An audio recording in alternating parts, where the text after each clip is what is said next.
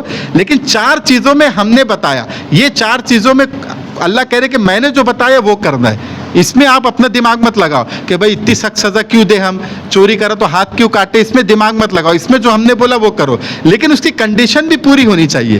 سزا دینے سے پہلے چوری کیا تو 2 لوگ دیکھنا چاہیے, زنا کیا تو 4 لوگ گواہی دینا چاہیے. اب وہ کنڈیشن بھی اللہ نے اتنی سخت رکھی ہے کہ 90% تو سزا ہوں گی نہیں, تو تعزیرات کی ہی سزا دینا پڑے گا. جو پینل کوڈ ہے جو اپنے حساب سے ہی سزا دینا پڑے گا ان کو اگر نافذ ہوتا ہے. تو یہ ایک میں نے خلاصہ پیش کیا اسلامی سزاؤں کا, تاکہ آپ لوگ کے ذہن میں بھی یہ آ جائے کہ ایسا کچھ نہیں ہے. اور کون لوگ اعتراض کرتا ہے, یہ ویسٹرن کنٹریز والے اعتراض کرتے ہیں کہ بھائی اسلام کی ایسی سخت سزا ہے. جو لوگ اپنے مفاد کے لیے, اپنے ملک کے فائدے کے لیے ہزاروں لوگوں کو قتل کر دیتے ہیں, دوسرے ملکوں میں سیول وار کرا دیتے ہیں, اپنے ملک کے فائدے کے لیے ہزاروں لوگوں کو قتل کر دیتے, وہ ہم کو سکھاتے ہیں کہ بھائی ہاتھ کاٹنا غلط ہے, سنسار کرنا غلط ہے. جنہوں نے ہیروشیما اور ناگاساکی میں ایٹم بم گنا کے لاکھوں لوگوں کی زندگی برباد کر دی, لاکھوں لوگوں کو قتل کر دیا, وہ ہم کو سکھاتے ہیں. اس میں نہ بچوں کو دیکھا نہ عورتوں کو دیکھا, وہ ہم کو بتاتے کہ ہاتھ کاٹنا غلط ہے.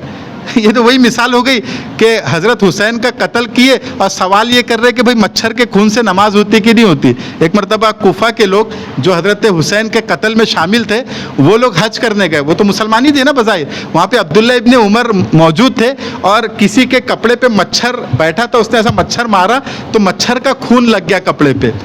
تو وہ حضرت عبداللہ ابن عمر کے پاس گئے اور کہا کہ جو مچھر کا خون لگ گیا اس سے نماز ہوتی کہ نہیں ہوتی. تو حضرت عمر نے ان کو سختی سے ڈانٹ کے کہا کہ تمہارے دامن پہ حسین کا خون ہے اور تم یہ مچھر کا مسئلہ پوچھنے آ رہے ہو, یعنی اتنا بڑا کام تم نے کر دیا اور یہ مسئلہ پوچھ رہے ہو. بولتے نا 100 بلی 100 چوہے کھا کے حج کو چلی. تم لاکھوں لوگوں کو قتل کر رہے اپنے مفاد کے لیے, اپنے انٹرسٹ کے لیے. ملکوں میں سیول وار کرا رہے, سوڈان میں جو سیول وار ہو رہی ہے لاکھوں لوگ مر رہے, کون کروا رہے؟ یہ وہی لوگ کروا رہے اپنے مفاد کے لیے. باب المندب جو وہ ہے سوئس کینل کے آگے باب المندب کینل ہے, وہ کینل پہ قبضہ کرنے کے لیے, وہاں پہ اپنی ایک چھوٹی عیسائی کنٹری بنانے کے لیے وہ سیول وار کرا رہے, لاکھوں لوگوں کو قتل کروا رہے. وہ ہم کو سکھا رہے کہ ہاتھ کاٹنا یہ کٹھورتا ہے. جو لوگ ایسے ہی لوگوں کو مروا دے رہے, بچوں کو مروا دے رہے, تو یہ لوگ اعتراض کرتے ہیں. تو پہلی بات تو اسلام کی سزا ویسی ہے نہیں, اور سزا سخت اس لیے اللہ تعالیٰ نے رکھی تاکہ یہ لوگوں کے لیے عبرت بنے, تاکہ آگے لوگ یہ نہ کرے, قتل نہ کرے, چوری نہ کرے, ڈاکہ نہ ڈالے. اس سے کیونکہ امن عامہ جو پبلک سیکورٹی کا سسٹم ہے یہ خراب ہوتا ہے. لوگ دہشت میں رہتے ہیں, ٹیرر لوگوں میں پھیلتا ہے. تو دہشت پھیلانا, ٹیررزم پھیلانا, لوگوں میں ٹیرر پھیلانا, یہ سخت سزا اس کے خلاف اسلام نے رکھی ہے. ایسا کوئی بھی کام نہ کرے. لیکن جیسے کہ تفصیلات آپ کے سامنے آئی کہ اتنی جلدی نافذ بھی نہیں ہوں گی, اور زیادہ تر جو سزا ہے وہ تعزیرات ہے, وہ پینل کوڈ کے تحت آئیں گی. وہ ہر دور میں, ہر زمانے میں قاضی اور جج اور جو مسلمانوں کی جو کمیٹی جیسا آج کل اسمبلی طے کرتی ہے کہ اس کی یہ سزا ہوں گی, وہ سزا طے کی جائیں گی. فمن تاب من بعد ظلمه واصلح فإن الله يتوب عليه ان الله غفور رحیم. لیکن اس کے بعد اگر کوئی توبہ کر لے اور اس کو صحیح کر لے تو اللہ تعالیٰ معاف کرنے والا ہے اور اللہ غفور ہے اور رحیم ہے. الم تعلم ان اللہ له ملک السماوات والارض يعذب من يشاء ويغفر لمن يشاء والله على كل شيء قدیر. اور اللہ صاحب اقتدار بھی ہے, صاحب حکمت بھی ہے. کیا تم نہیں جانتے کہ آسمانوں اور زمین کی حکمرانی صرف اللہ کے پاس ہے؟ وہ جس کو چاہے عذاب دے اور جس کو چاہے بخش دے, اور اللہ ہر چیز پر پوری قدرت رکھتا ہے. دیکھیے اس کے اندر جیسے کہ میں نے بتایا کہ اللہ تعالیٰ جو بھی سزا بتاتے ہیں, جرم بتاتے ہیں, تو اس کے بعد ضرور یہ ذکر کرتے ہیں کہ اے ایمان والو تم تقوی اختیار کرو, اللہ سے ڈرو اور اللہ سے توبہ کر لو, معافی مانگ لو, اللہ بہت معاف کرنے والا ہے. یہ اللہ تعالیٰ کا ہر جگہ انداز ہے. یہ دنیاوی قانون کے جیسے اللہ تعالیٰ قانون نہیں بتاتے کہ یہ کریں گے تو یہ سزا, وہ کریں گے تو وہ فائن, بلکہ سزا بتانے کے بعد بولتے ہیں اے میرے بندو تم یہ کرو ہی مت نا,